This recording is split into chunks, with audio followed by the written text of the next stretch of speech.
bit over the past couple of weeks here.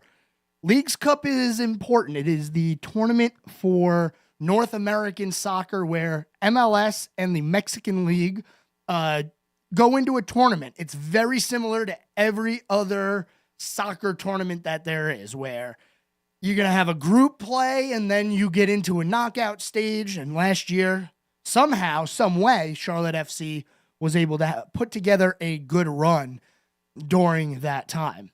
Also, other things going on.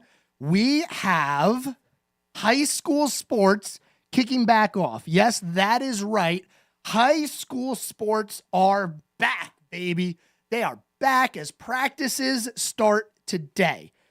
We have a lot going on, so we're going to look into that and let you know who is beginning their practices today, what sports are starting up, and hey, we're only a few weeks from the first games of the year. So starting today, got baseball, not baseball. You got football, cheerleading, cross country, men's soccer, volleyball, women's golf, and women's tennis all opening up their practice year today. Summer is over. Well, for the most part. Not really. But yes, summer is over. Sports are back in session for high school, which means the fall is right around the corner. Today is the last day without NFL football. Oh, it's back, and it's so back, and I'm still not happy about what the Bears are doing to their poor quarterback, number 1 overall pick. Yeah, we can talk about that a little bit later on in the show, but let's get into the Olympics, as I was just monitoring Team USA taking on South Sudan in the basketball world. Now, if you've been paying attention to the program or paying attention to Team USA over the past couple of weeks, they barely beat South Sudan in a friendly a couple of weeks ago.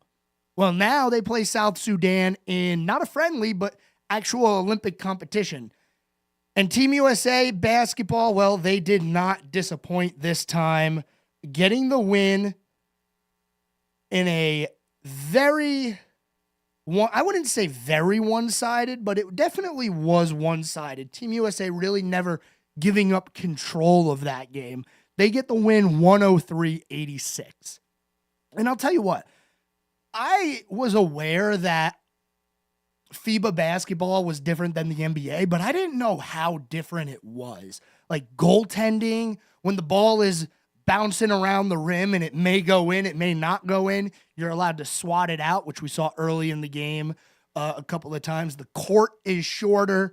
The physicality is much more intense in FIBA basketball, but Team USA, they were still able to get the win 103-86. So they beat Serbia in game 1.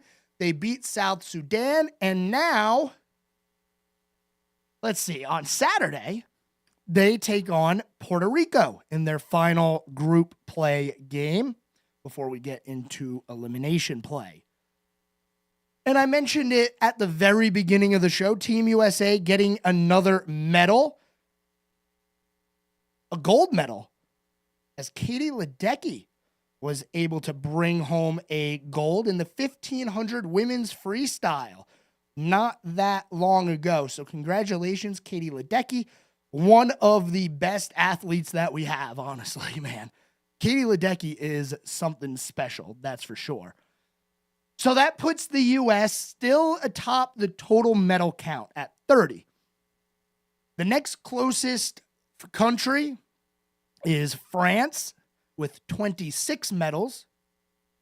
And in terms of golds, U.S. has not been able to really close the gap there. They do sit at 5 right now, as yesterday it was 4. Katie Ledecky getting that gold medal, push them up to 5 now. But China is leading the gold medal race with 9. So the gap there still 4 medals. France has also come up on a run here as they now have 8 gold. So here is the rundown. China has 9 gold medals. France and Japan both have 8. Australia sits at 7 gold medals. Great Britain and South Korea both have 6, and the United States at 5. Italy's next with 3, so a little bit of a buffer there. But we have a lot of games left. We still got all cross country to go. Got breaking next week. Break dancing. Anybody interested in some Olympic break dancing? That's one where you look at it and you say, you know what? We invented this. We better not lose, because it would be a mess to see us lose breaking. And I don't like that it's called breaking. Just call it break dancing and move on. We have other Olympic news that we're going to get into, but we got to take our first commercial break of the program here. Don't go anywhere. You're listening to The Scoreboard, and we'll be back right after this.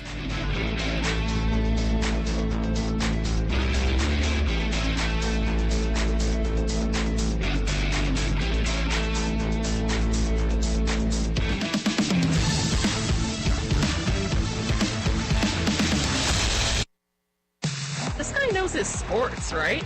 There's more of The Scoreboard with Joe Berg on the way on 105.9 100.7 WSIC. Well, most of us staying dry as we head through the rest of our Wednesday evening. Partly cloudy. It'll stay muggy in the overnight hours. Temperatures dip into the mid-70s. The outlying spots and farms may be able to see low 70s by early Thursday morning, and the heat just cranks right on up. We'll climb into the mid-90s, partly cloudy. Feels like temperatures, though, in those low 100s. Make sure you're drinking plenty of water, staying hydrated, and staying safe if you're working out in the heat. That's your forecast from the WSIC Weather Center. I'm meteorologist Chase Myers. The app with Lake Norman deals. The WSIC app is out now, wherever you get your apps. Here's your WSIC community calendar. Brookdale Village in Huntersville welcomes back Dave Scott Crow and his Amusination Academy performance on Thursday, August 1st. Dave's concert and Kick Me Up open mic are events for the kids and the entire family. The show begins at 4:30 p.m. on the green. Parents, grandparents, and kids of all ages are welcome on Thursday afternoon at Brookdale Village for Dave Scott Crow's Amusination Academy. Langtree Live in Mooresville continues their free concert series on Thursday, August 1st. Langtree Lake Norman is open for eats and drinks all afternoon, with Bad Romeo taking the stage at 7 p.m. From AC/DC to Whitesnake, Bad Romeo will bring back your 80s rock memories. Grab your lawn chairs, arrive early to get your favorite spot, and enjoy Langtree before, during, and after the show. We'll see you in Mooresville Thursday night for the Bad Romeo concert at Langtree Lake Norman. Friday night, Brookdale Village hosts Live Under the Oaks in Huntersville. String Theory presents a free concert from 6 to 8. Brookdale restaurants are open for dinner, while Red Rocks will serve beverages on site at the concert. Come on out Friday night for the String Theory concert at Brookdale Village. The Cookout Monster Truck Bash is at the dirt track at Charlotte Motor Speedway on Saturday, August 17th. Sparks will fly as the metal-bashing 2,000 horsepower machines return for a night of high-flying action on the planet's most diabolical outdoor course. Gates open at 4 p.m. Bring a Cookout Cup for free early access to the pit party beginning at 3:30. Pit party includes monster truck rides, inflatable slides, bounce houses, face painting, an autograph session, and souvenirs. Opening ceremonies will begin at 7. Visit charlottemotorspeedway.com or the CMS app for information and details. To keep up with all the events happening around the community and much more, including amazing local deals, download the WSIC News app today. A new show is making its way to WSIC. Tuesdays at 4, join host Patty Alvarez for The Good Soul, a show with in-depth chats with people from all walks of life. Want a sneak peek? Download the WSIC app now and stream The Good Soul podcast. Who is this? This is 105.9 100.7. WSIC. Local starts here. Now more of The Scoreboard with Joe Berg on 105.9 100.7 WSIC.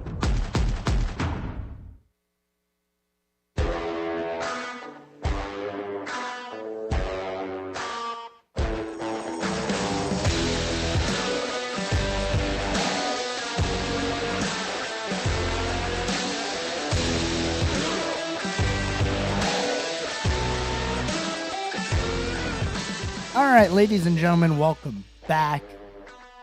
You're listening to The Scoreboard.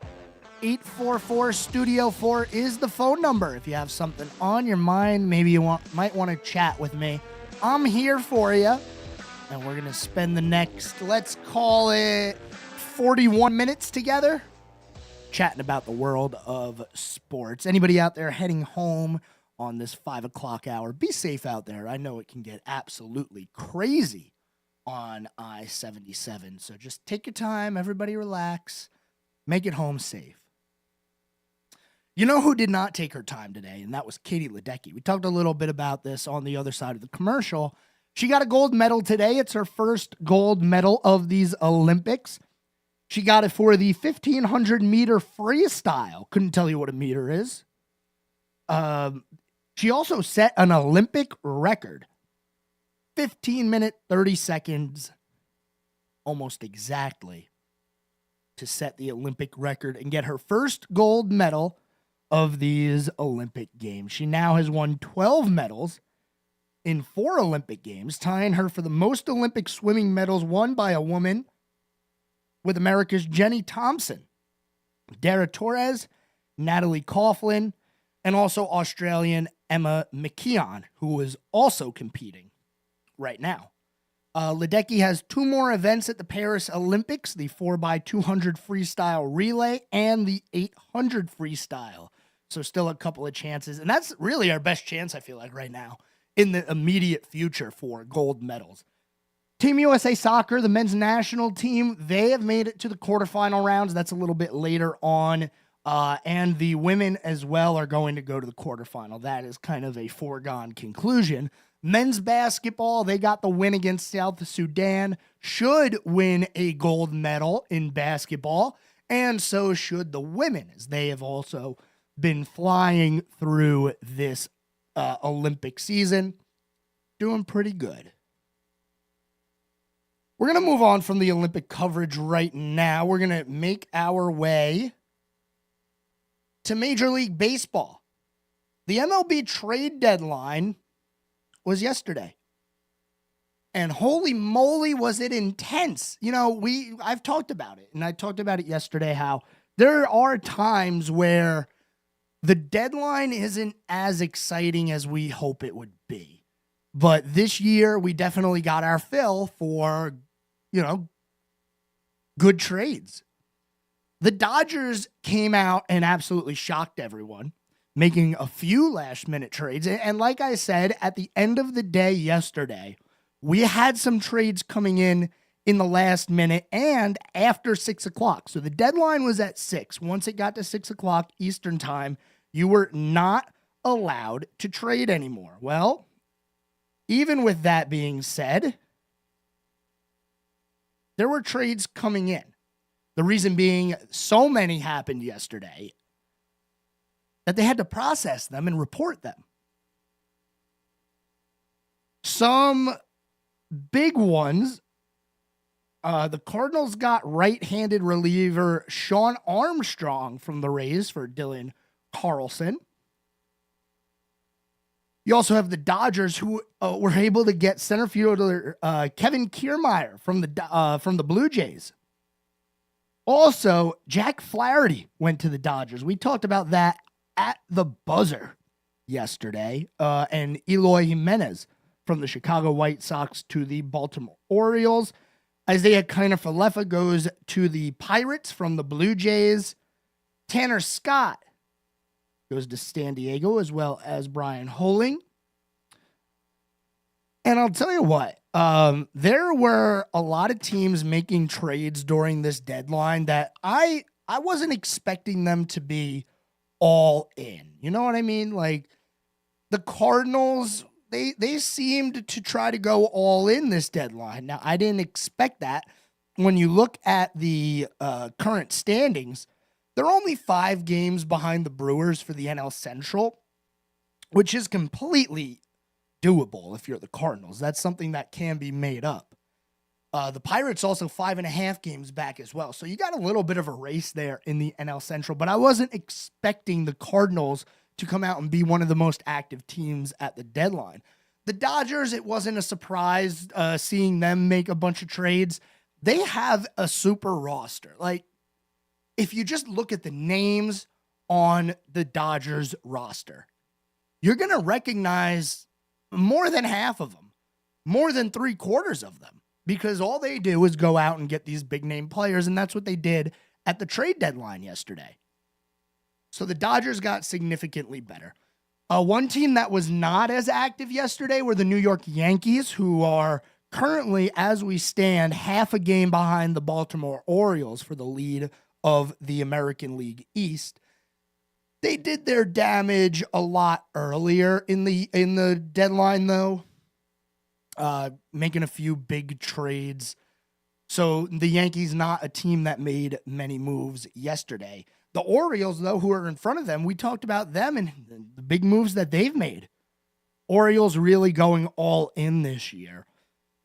Right now, the biggest question marks that I have is there a team that's going to challenge the Dodgers once we get to the postseason? And I think really that answer lies squarely in the Philadelphia Phillies' hands. Are they going to be a team who can compete with the Dodgers this year? Now, obviously, we saw they were able to do it last year. But you look at the rosters, you look at the latest trends and how these teams are doing. Look, the Phillies are on a slide right now. They've lost 4 games in a row.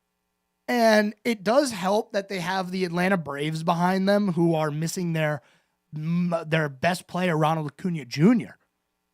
But at 6.5 games back, the Braves don't feel threatening to me if I'm the Philadelphia Phillies. I still feel like I have a pretty comfortable lead, even in this 4-game skid. Now, what this 4-game skid has allowed, though, is for the Cleveland Guardians to take the top spot in Major League Baseball as they ride a nice 3-game winning streak. Your top 5 teams in baseball right now: the Guardians, the Phillies, the Orioles, the Yankees, and the Dodgers. Yes, the Dodgers made it into the top 5. They've been top 5 all year. They've just never really been the best team in the regular season this year, which it's a little bit surprising. It is. But, and we've talked about it before here on the program, it doesn't matter until we get to September October. It doesn't matter. Because we got to see, how are they going to do in a 3-game series, a 5-game series, a 7-game series? I think the Dodgers are going to be the team to beat this year. I don't think it's really a surprise that people think the Dodgers are going to be the team to beat. They went out and they spent money this offseason. They got Shohei Ohtani on an absolutely insane contract that they don't even have to pay him right now. They deferred it 10 years down the road. It's going to be like another Bobby Bonilla situation, just not as drastic. Definitely a lot more money involved.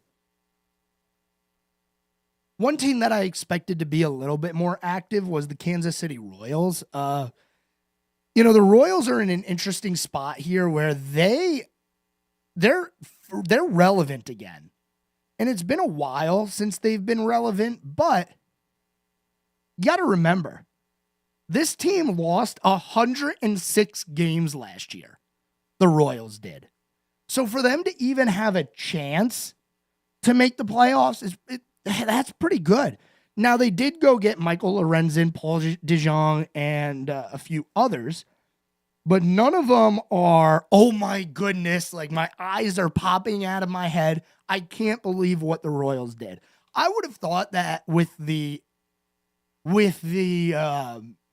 jolt that they've gotten this year and the surprise that they've been, they said, you know what, let's ride the momentum. Let's go get some of these bigger names out on the market right now because we have a chance to not only make the playoffs, but maybe you win a series. Maybe you upset somebody and keep another team from winning the World Series this year. Now, I'm not saying that's what you want to do if you're running a baseball team. You want to put your team in the best position to win. But making big trades like that in a year where you're going above and beyond the expectations. Look, we already talked about Bobby Witt Jr. is one of the best players in baseball right now. And he definitely has been one of the best players in baseball, but he made a name for himself during All-Star Weekend. And then following All-Star Weekend, that first week back, he was the hottest player in the majors. He went 4 games in a row where he had 3 hits. I mean, he is on fire over there. One of the best hitters in baseball. And the Royals, yes, they made a few trades, but they didn't really wow me. The team that wowed me was the Dodgers. And it pains me to say that because I don't want to see the Dodgers, a team who a team who is always relevant, continue to get better and better. And we say it in baseball all the time. The poor stay poor. The rich get richer. The Dodgers are a very rich team. And they've gotten better.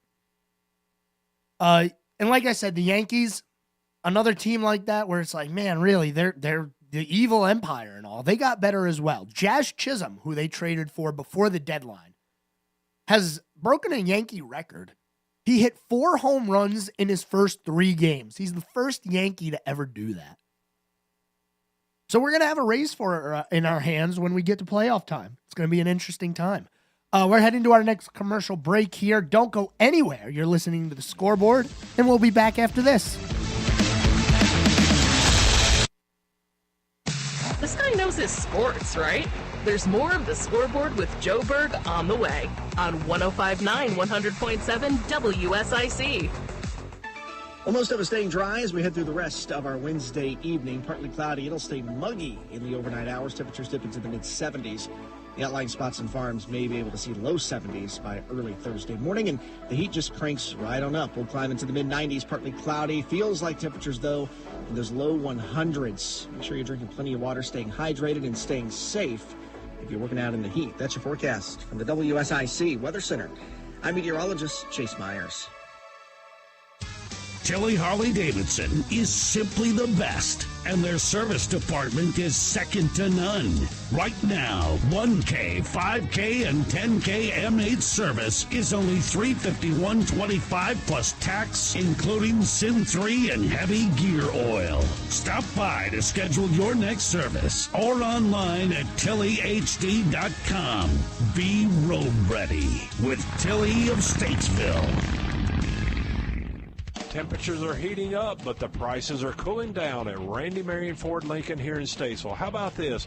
Over $8,000 off F-150s. That's the XLT trim, that's the Lariat trim, that's the Platinum trim, that's the Limited trim.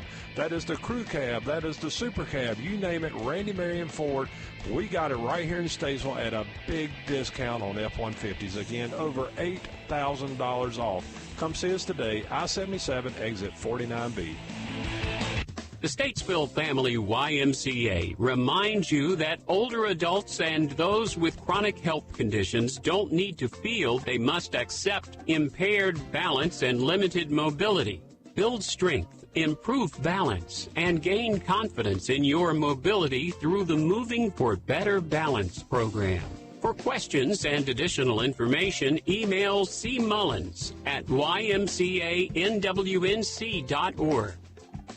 The school year may have ended, but WSIC's Teacher of the Month contest is still in session. Head to WSICnews.com to vote for your favorite teacher. Winners receive prizes from Nina's Boutique and Brighter Smiles. At Bunch Johnson Funeral Home, our service to families is second to none. We're here for you when you need it most. Let us help you focus on healing. We'll handle the rest. Bunch Johnson Funeral Home. Thought-provoking conversations and informed perspectives. It's meant for everyday people to understand, and you don't have to stress about technical terms and stuff. They just say it like a real person. WSIC News Talk Now. Have your say. Trusting the government to fix anything is a joke. Be a part of the conversation. We can't even trust the banks with our money. This is WSIC News Talk Now.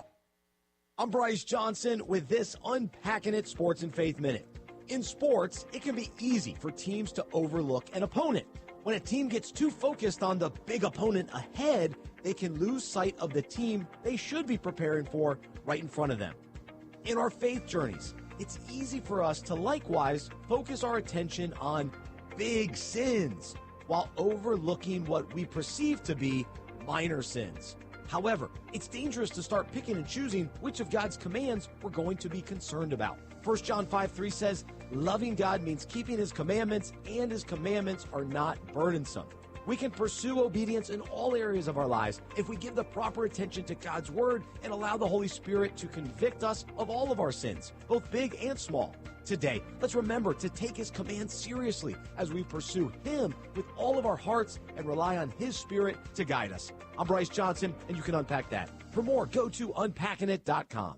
This is a Bloomberg Money Minute. The Federal Reserve's benchmark interest rate is staying at a 20-year high, at least for a few more weeks. Fed policymakers have voted unanimously to keep rates as they are, but they are seeing progress with inflation getting closer to their 2% target.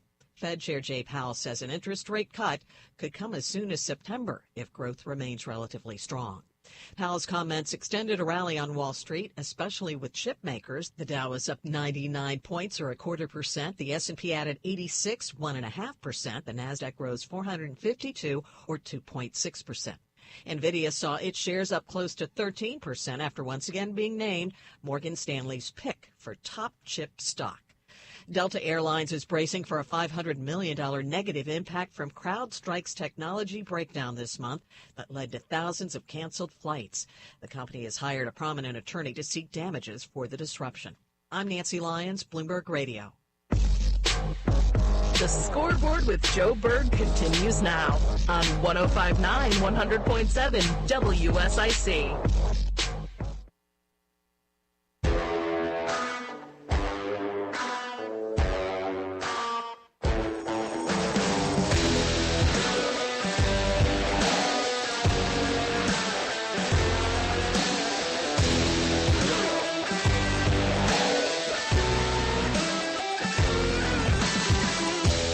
All right, ladies and gentlemen, welcome back. Second half of the Scoreboard underway.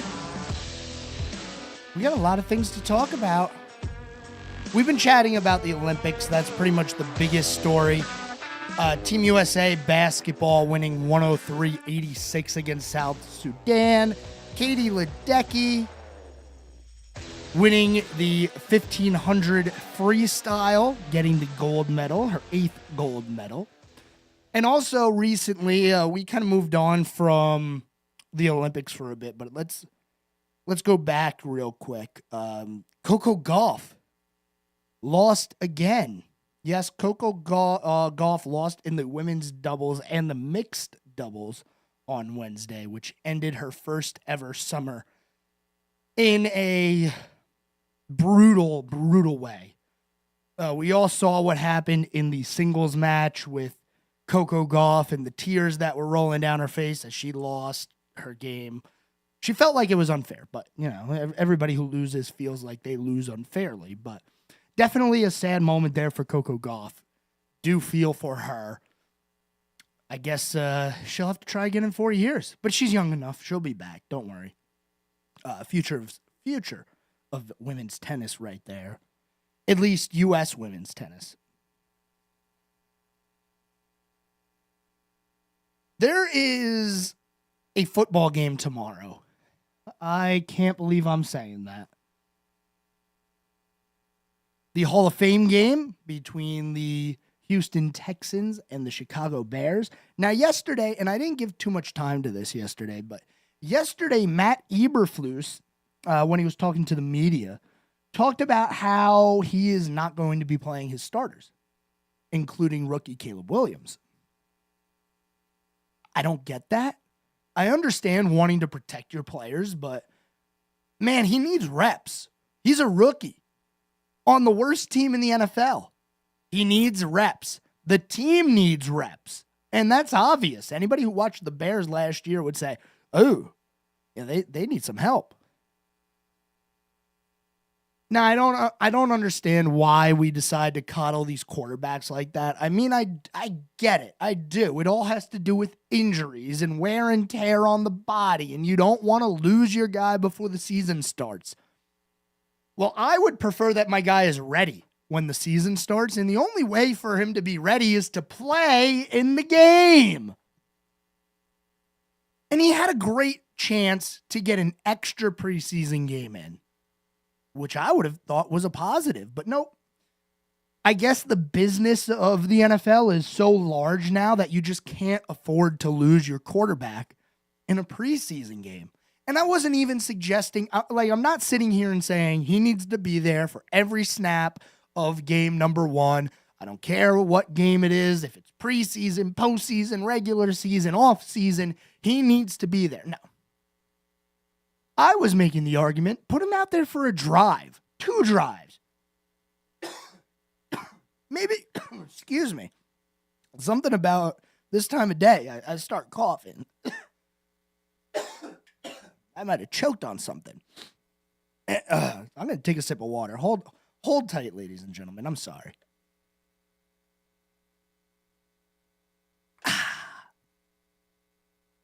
Whew. Anyway, as I was saying, put him in there for a drive. Put Caleb Williams out there for 2 drives, a quarter. Let him experience the NFL game.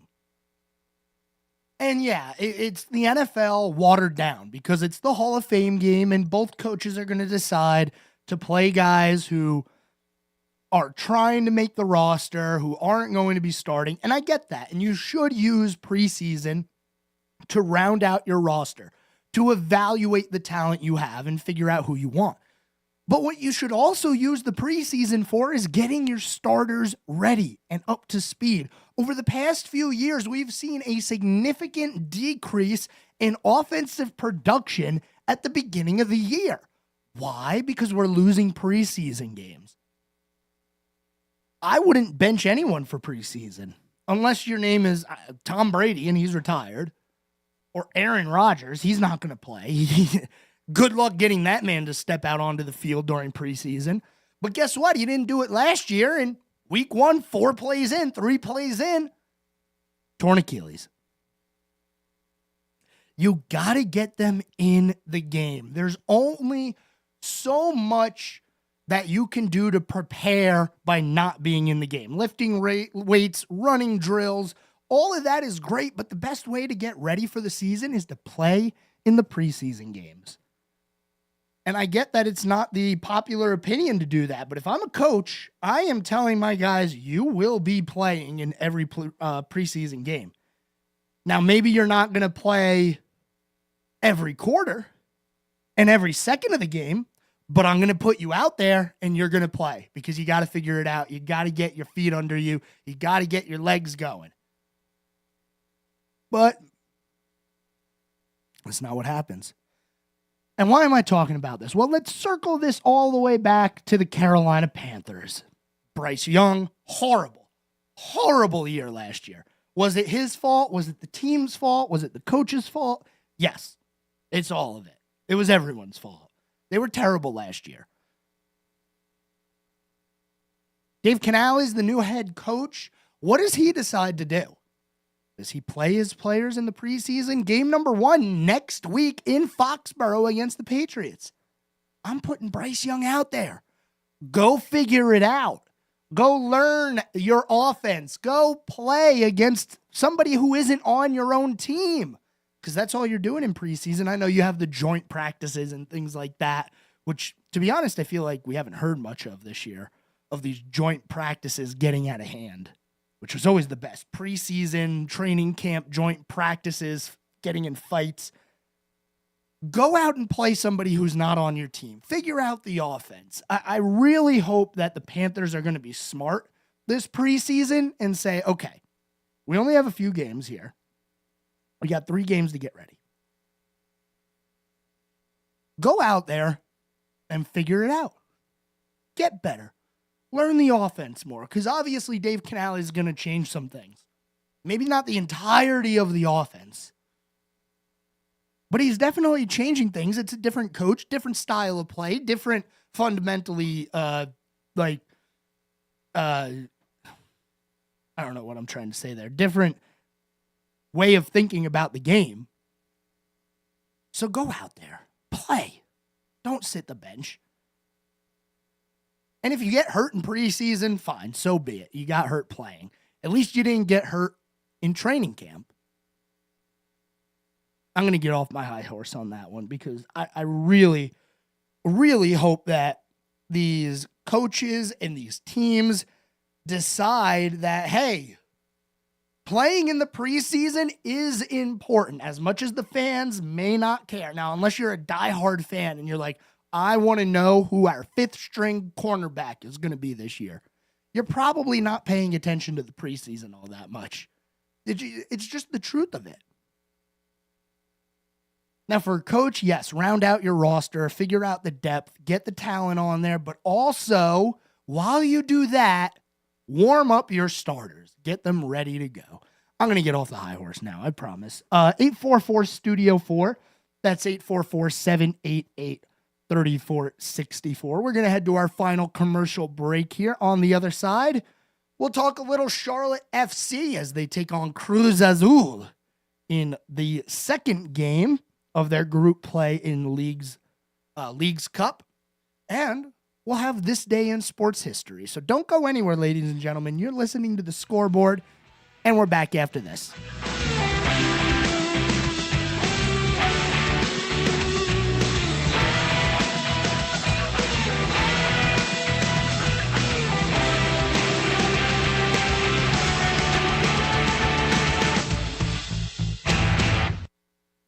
Keep it right here. We'll have more of The Scoreboard with Joe Berg in just a moment from 105.9 100.7 WSIC.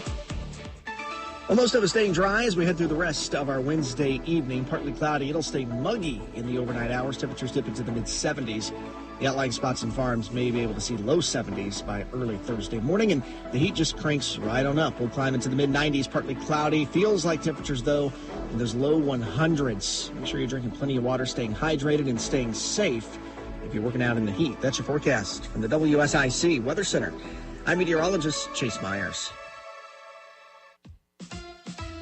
Here's your WSIC community calendar. Brookdale Village in Huntersville welcomes back Dave Scott Crow and his Amusination Academy performance on Thursday, August 1st. Dave's concert and Pick Me Up open mic are events for the kids and the entire family. The show begins at 4:30 p.m. on the green. Parents, grandparents, and kids of all ages are welcome on Thursday afternoon at Brookdale Village for Dave Scott Crow's Amusination Academy.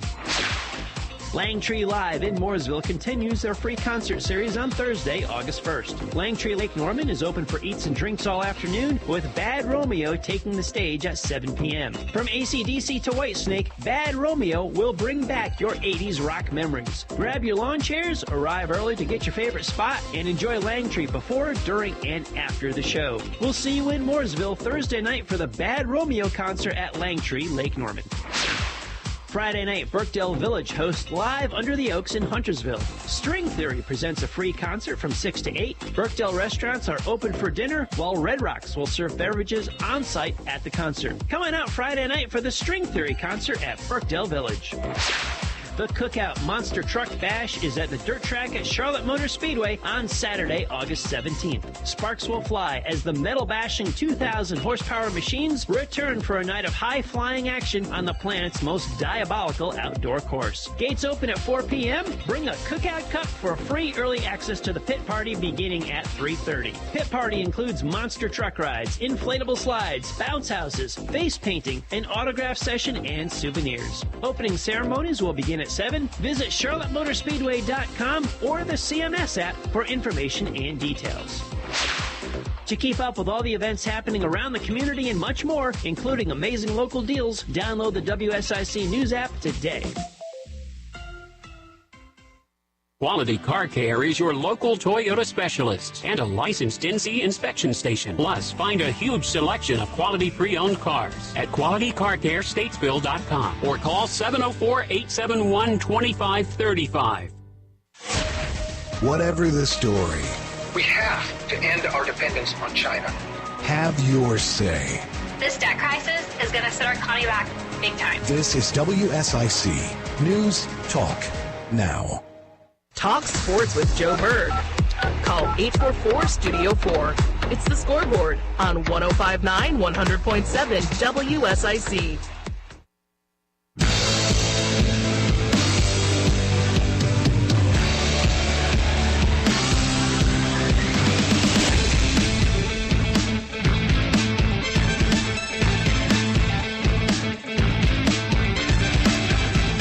All right, ladies and gentlemen, we are at the final segment here on the scoreboard. 844-STUDIO-4. That's 844-788-3464. We got about 10 minutes remaining here on the scoreboard. If you want to be a part of the program, now is the time to call. I'm taking your calls for the remainder of the program. I currently have some quarterfinal doubles action here on my screen. Team USA taking on, oh boy, Carlos Alcaraz and Rafael Nadal. That's a tough one right there. Right now, it looks like the U.S. is up, though, so pretty good showing. Updated medal count for you, if you need to know. I know we've been talking about it pretty much all day. Every show has been talking about it. United States sits at 30 medals, not gold medals, 30 medals. Only 5 of those gold, but 13 bronze, 12 of them silver. We lead the bronze and silver category. We don't lead the gold category. China, with 9 gold medals, leads that category. U.S. has 30. France has 26. And behind them is China with 19. That's your top 3 medal counts right now. You know, I will say one thing that's been tough this Olympics, and maybe it's because I've been trying to do this on my laptop, is finding out what sport is on what channel and when to watch. Even the Olympic website, when you're looking at the schedule, like it can be a little bit disorganized and confusing to read, but Team USA basketball getting the win against South Sudan. Katie Ledecky getting a gold medal. I didn't see Katie Ledecky. I had the basketball game on, and I didn't even know that Ledecky was going. You know, like I said, it's tough to kind of keep track of what's on what channel, when and where, and what's live and what isn't live, because right now it's almost 6 o'clock here. Paris is 6 hours ahead. So it's almost midnight over in Paris, but they're still competing. I think there are still live things happening. Honestly, it's a little confusing as to what is and isn't live. So forgive me if I'm giving you some old information that you may have already known. I'm doing my best here. Coming up in the Olympics, though, as we look at the schedule, tomorrow we're going to have, obviously, a lot more events. We got some archery, apparently, that's going to be going on tomorrow. 3-on-3 basketball, which, you know, I guess it'd be nice to see Team USA win 3-on-3 basketball, but I'm not too worried about 3-on-3 basketball. I am much more worried about team basketball. But we've been doing a good job in that one, so we'll see how things progress. Tomorrow's August 1st, and apparently the first thing is going to be at 1:30 in the morning local time. It's the men's 20-kilometer race walk, whatever that is. Badminton, 3-on-3 basketball. You got beach volleyball. Golf is going to start tomorrow as well. Individual stroke play, round number 1 in Paris. I believe Scotty Scheffler is currently the favorite to win the gold medal. You got skeet shooting going on as well. And some of these other sports like table tennis, man, that's fascinating to watch. Some high-level table tennis. Rowing as well. Water polo. I'll tell you what, the preliminary round of water polo has been a lot of fun. Men's and women's. I kind of understand how it works, but at the same time, like, when they go to that underwater camera and you get to see how physical the game is and how deep the water is, it's like, oh my goodness, what are they doing? Like, I never would have thought that.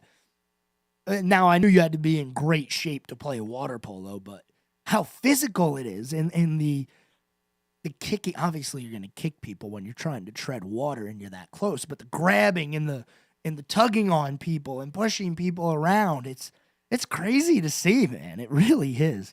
And those goaltenders, those are some athletes right there. The way they're able to get their body out of the water. Whew, man.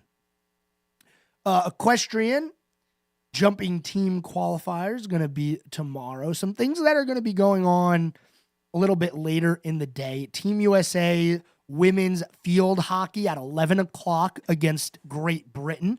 Here's something I didn't know that I learned recently. There is women's field hockey and men's field hockey. Yes, the men's side has field hockey too. I never knew that there was men's field hockey. Boxing is in the Olympics as well, which doesn't make any sense to me. Some of these things, man, I'm like, why are we even entertaining this? And we got a bunch of surfing as well tomorrow. Surfing tomorrow night. Gold medal, bronze medal matches, semifinals, all of that going on tomorrow. So obviously we are keeping a full schedule with the Olympics. Team USA doing pretty good, obviously doing the best in the total medals with 30, but got to work on finishing first. You know, Ricky Bobby said it best, I think. If you ain't first, you're last. And I want more gold medals for Team USA. You can kind of bank on them winning a few. Maybe not bank on it, but you can say, yeah, Team USA is going to be the favorite there. But you never know. You really never know how things are going to shake out. Now, if you're all Olympicked out and you need a change of scenery, well, later on tonight, Charlotte FC is going to be playing as they're going to be taking on Cruz Azul from the Mexican Professional League. Match day 2 of 3 in Group O. Group standings right now, Philadelphia got the win over Charlotte in the first game. So hopefully Charlotte FC able to recover, get back on the winning track. Then they'll have a few days off, it looks like, as we continue Leagues Cup, the turning point of their season last year. We talked about that a lot. They made it to the quarterfinal match. Got eliminated, unfortunately, but that's what projected them to go on this run last year where they made the playoffs. And it's nice to see Karol Swiderski back on the pitch as well for Charlotte FC. He was a big part of that team last year. Maybe not the results that we've wanted quite yet with him back. A draw, another draw, and a loss. But we'll get better. We will. Things always get better for Charlotte FC. They're in a playoff spot right now, which is, good for them. They're hanging on to it. So if they can put up a good showing, continue to get solid momentum going into the end of the year, I don't see why they couldn't have a home playoff game this year. I really don't.